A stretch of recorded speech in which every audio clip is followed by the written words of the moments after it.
Hello आज આપણે unit 4 read 1 the adjustment અનુકૂળતા પાર્ટ 3 એટલે કે લેક્ચર 3 નો અભ્યાસ કરશું। પેજ નંબર 39 પર જમણી બાજુ છેલ્લે આપણે જોયું કે લેખકે નાની સિરપ લેતા ઉધરસની દવા ઉધરસની દવા લેતા પકડી પાડ્યા એટલે કે લેખકને હવે એવું લાગવા માંડ્યું કે નાની તરીકે રહેવા લાગ્યા છે અને પોતે જાણે નાની હોય એમ જ તેઓ અનુભવવા લાગ્યા છે એવું લેખકે નોંધ્યું। નેક્સ્ટ આપણે આગળના આજના લેક્ચરમાં અભ્યાસ કરીએ, ધ્યાન આપીશું। What am I supposed to do then? This damn cop just doesn't let up. What am I supposed to do then? તો પછી હું બીજું શું કરું? What am I supposed to do then? તો પછી હું બીજું શું કરું? This damn cop just doesn't let up. This damn એટલે અઠીલી, ચીદીલી, કપ એટલે ઉધરસ, just doesn't let up એટલે ઓછી થતી નથી અથવા તો પીછો મૂકતી નથી।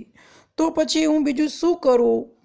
આ અઠીલી ઉધરસ ઓછી થતી નથી એવું લેખક નાના છે એ લેખકને કહે છે। Exactly the same turn of phrase that Nani would have used. Exactly એટલે બરાબર, ધ સેમ ટર્ન એટલે ઓફ ફ્રેઝિસ એટલે એ જ શબ્દ પ્રયોગ હતો ધેટ કે જે નાની વુડ હેવ યુઝડ નાની કહ્યા કરતા, એ બરાબર એ જ શબ્દ પ્રયોગ હતો કે જે નાની કહેતા। જે રીતે નાનીને લેખક પૂછતા જ્યારે ઉધરસ થતી ત્યારે અને નાની એમને જે જવાબ આપતા એ જ શબ્દોમાં, એવી જ રીતે જવાબ નાનાએ નાની બનીને નાનીના અવાજમાં આપ્યો। He paused, threw me a look and said, "When this bottle gets over, get me a new one." He એટલે તે, paused એટલે અટક્યા, and threw me a look and said મારી ઉપર નજર કરી અને કહ્યું। He paused, threw me a look and said તે અટક્યા, મારી તરફ નજર કરી અને કહ્યું।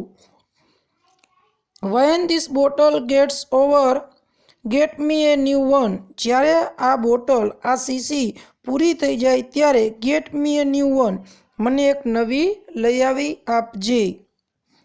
I was a little taken aback. I was little taken aback. Was little taken aback એટલે આશ્ચર્યચકિત થઈ ગયો હતો। taken aback એનો અર્થ થાય સરપ્રાઇઝડ। શું થાય? સરપ્રાઇઝડ। ટેક અબેક એટલે આશ્ચર્ય થઈ જવું, જેનું આપણે સમાનાર્થી શબ્દ આશ્ચર્ય એટલે કે સરપ્રાઇઝ કહી શકીએ। હું આશ્ચર્યચકિત થઈ ગયો હતો અથવા મને આશ્ચર્યચકિત થઈ ગયું। I had never heard him coughing. I એટલે મેં, had never એટલે ક્યારેય, heard એટલે સાંભળ્યા નહોતા, him એટલે તેમને, coughing એટલે ઉધરસ ખાતા, મેં ક્યારેય તેમને ઉધરસ ખાતા સાંભળ્યા ન હતા। But this was nothing compared to the shock he gave me a few days later. But એટલે પણ, this was nothing એટલે તે કંઈ જ નહોતું, compared એટલે ની સરખામણીમાં, to the shock એટલે આઘાત, he gave me a few days later તેમને એને મને થોડા દિવસો પહેલાં આપ્યો હતો। પરંતુ આ આંચકો તેની તુલનામાં ક્યાંય ન હતો કે જેમને મને થોડા દિવસો પહેલાં આપ્યો હતો। ફરીથી આટલાનું આપણે ડાયરેક્ટ ગુજરાતી જોઈએ। તો પછી હું શું કરું? આ અટીલી ઉધરસ ઓછી થતી નથી, એ બરાબર એવા જ શબ્દપ્રયોગ હતા જે નાની કહ્યા કરતા હતા। તેઓ અટક્યા અને મારી તરફ નજર કરી કહ્યું, જ્યારે આ બોટલ પૂરી થઈ જાય ત્યારે તું મને એક નવી બોટલ લઈ આવી આપજે।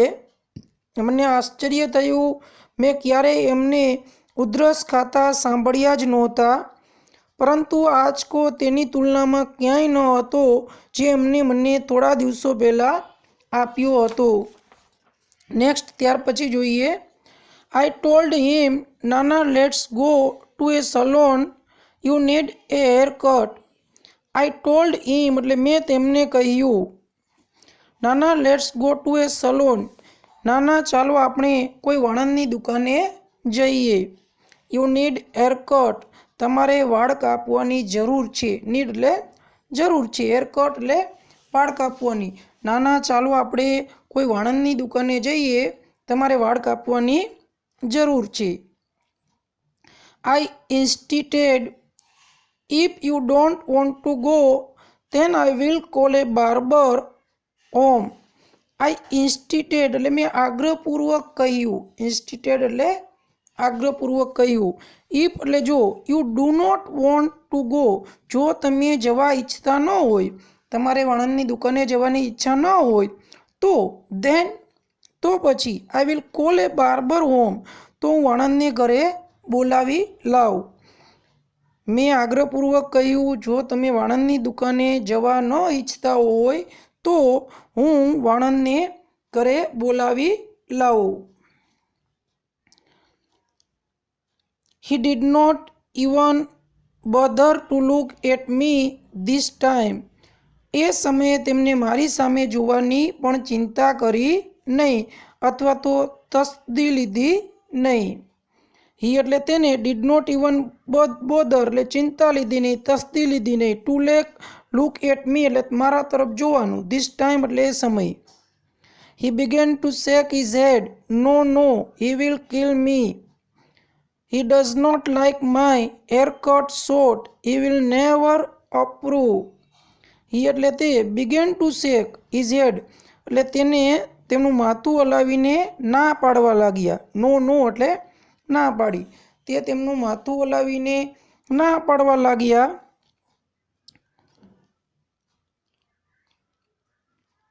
નો નો he will kill me. ના ના એ તો મને મારી નાખશે. He does not like my haircut short. He will never approve.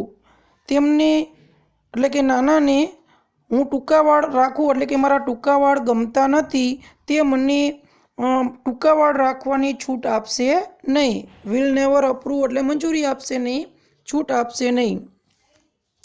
આ સમયે તેમને મારી સામે જોવાની તસ્દી લીધી નહીં. તે તેમનું માથું હલાવીને ના પાડવા લાગ્યા. ના ના તો તે મને મારી નાખશે. તે મને મારા ટૂંકા વાળ રાખવાની છૂટ આપશે નહીં.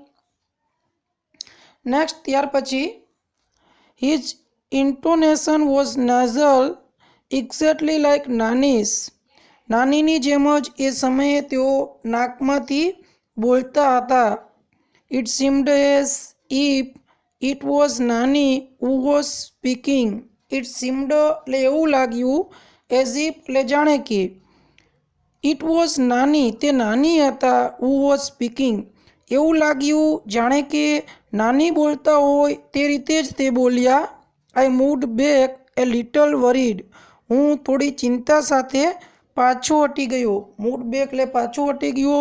એ લિટલ વરીડ એટલે થોડી ચિંતા સાથે. I had a friend doctor K D Kamble, a psychiatrist. I called him over. I had a friend, Dr. કેડી કામ્બલે. મારે એક મિત્ર હતા ડૉક્ટર કેડી કામ્બલે કે જે મનોરોગના નિષ્ણાત હતા.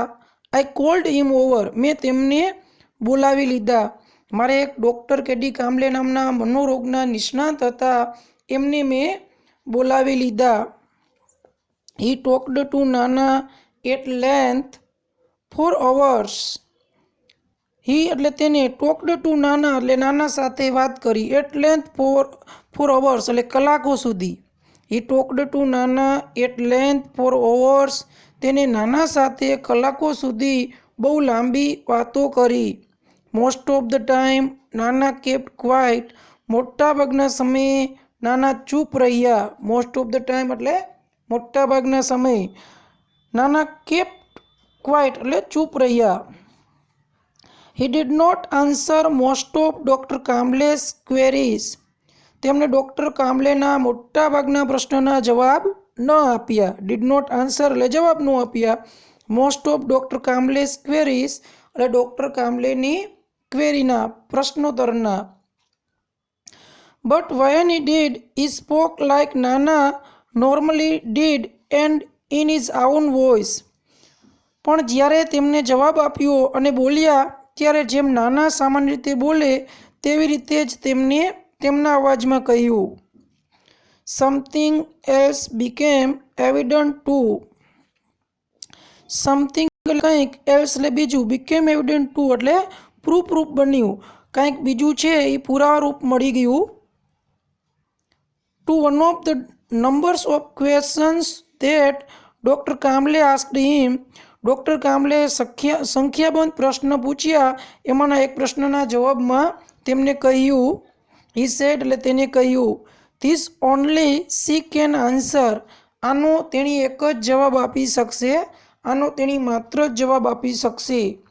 I will ask her when she comes. જ્યારે તેણી આવશે ત્યારે હું તેણીને પૂછી લઈશ. એટલે આ પ્રશ્નનો જવાબ માત્ર તેણી જ આપી શકશે. ફરીથી પેરેગ્રાફનું Gujarati. He talked to Nana at length for hours. તેને નાના સાથે કલાકો સુધી બહુ લાંબી વાતો કરી. મોટાભાગના સમયે નાના ચૂપ રહ્યા. ડૉક્ટર કામ્બલેના મોટાભાગના પ્રશ્નોના તેમને જવાબ ન આપ્યા, પણ જ્યારે પણ તેમને જવાબ આપ્યો અને બોલ્યા ત્યારે જેમ નાના સામાન્ય રીતે બોલે તેવા પોતાના અવાજમાં જ તે બોલ્યા. પરંતુ બીજો કંઈક પુરાવો પણ ડૉક્ટર કામ્બલેને મળ્યો કે જેને અનેક પ્રશ્નોના એક જવાબમાં કહ્યું હતું.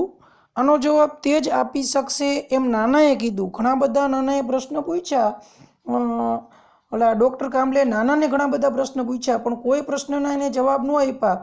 પણ એક પ્રશ્નનો જવાબ નાનાએ પોતાના અવાજમાં જ કીધું કે આ જે પ્રશ્ન છે એ મને નથી ખબર, તે એક જ માત્રનો જવાબ આપશે અને જ્યારે તેણી આવશે ત્યારે હું એને પૂછી લઈશ. એટલે ડૉક્ટર કામ્બલે છે એ નાના સાથે ઘણીવાર વાત કરે છે, કેટલા બધા પ્રશ્ન પૂછે છે, પણ નાના ચૂપ રહે છે, કોઈ પણ પ્રકારના જવાબ આપતા નથી. પણ જ્યારે ડૉક્ટર કામ્બલે એક પ્રશ્ન પૂછે છે ત્યારે નાનાએ એને કીધું નાનાના અવાજમાં જ, ત્યારે નાની તરીકે નથી બોલતા કે આ પ્રશ્નનો જવાબ હું નથી જાણતો, પણ તેણી એટલે કે નાની એક જ માત્ર જાણે છે અને જ્યારે તે આવશે ત્યારે એ તમને કહી દેશે, તમે એમને પૂછી લેજો. એટલે આના ઉપરથી ડૉક્ટર કામ્બલે પોતાનું ડાયજેસ્ટ એટલે કે નિદાન કરી શકે છે. નેક્સ્ટ, ત્યાર પછી doctor Kamble shook back where has she gone. Doctor Kamble વળતો પ્રશ્ન પૂછ્યો. શોક બેક એટલે વળતો પ્રશ્ન પૂછ્યો. વેર હેઝ શી ગોન, તેણી ક્યાં ગયા છે. The ends of his lips curled up a little in a smile. Oh, she does not really ever tell me her whereabouts. તેમના ત્રાસા હોઠના મલકાતા ચહેરે તેમને કહ્યું, એટલે નાનાએ કહ્યું, હોઠના ત્રાસા મલકાતા ચહેરે, અરે તેણી ક્યારેય તેણીના સારા નરસા એટલે કે ક્યાં જવાના સમાચાર કહેતી નથી. તેણી ક્યાં જાય છે એ કહેતી જતી નથી, એટલે ટૂંકમાં મને પણ ખબર નથી. Next, when Nana left, Dr. Kamble said, he does not perceive your Nani as dead. જ્યારે નાના ગયા ત્યારે ડૉક્ટર કામ્બલે કહ્યું નાનીનું મૃત્યુ થયું તે સ્વીકારતા નથી. એટલે જ્યારે નાના અહીંયાથી જતા રહ્યા ત્યારે ડૉક્ટર કામ્બલે અમને કહ્યું કે તમારા નાના એ નાની મરી ગયા છે, મૃત્યુ પામ્યા છે, એવું સ્વીકારવા તૈયાર થતા નથી. He has begun to live a double life. તે હવે બેવડું વ્યક્તિત્વનું જીવન જીવવા લાગ્યા છે. હેઝ બિગન પૂર્ણ વર્તમાનકાળનું વાક્ય છે. To live a double life એટલે બેવડું જીવન જીવવા લાગ્યા છે. ઇનફેક્ટ વાસ્તવમાં there is more of her and less of him. વાસ્તવમાં તેમનામાં હવે નાનીનું વ્યક્તિત્વની અસર વધુ અને તેમના પોતાના વ્યક્તિત્વની અસર ઓછી છે.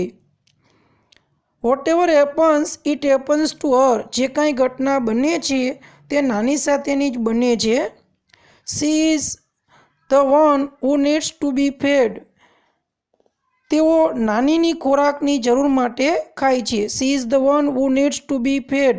તેઓ નાનીની ખોરાકની જરૂર માટે ખાય છે. She is the one who feels thirst. તેઓ નાનીની તરસ માટે પાણી પીવે છે. She is the one who feels the pain. તે નાનીને જે દર્દ થાય છે તે દર્દ અનુભવે છે. ફરીથી આપણે જોઈએ આટલું ભાષાંતર. નાના જ્યારે ગયા ત્યારે ડૉક્ટર કામલે કહ્યું નાનીનું મૃત્યુ થયું છે તેવું તેઓ સ્વીકારતા જ નથી. તેમને બેવડા વ્યક્તિત્વની જિંદગી જીવવાનું શરૂ કરી દીધું છે. હકીકતમાં તેમનામાં હવે નાનીના વ્યક્તિત્વની અસર વધુ અને તેમના પોતાના વ્યક્તિત્વની અસર ઓછી રહી છે. જે કાંઈ ઘટના બને છે તે નાની સાથે જ બને છે. તેઓ નાનીની ખોરાકની જરૂર માટે ખાય છે. તેઓ નાનીની તરસની જરૂર માટે પાણી પીવે છે. તે નાની છે કે જેમને દર્દ થાય છે અને દવા નાના લે છે. આટલું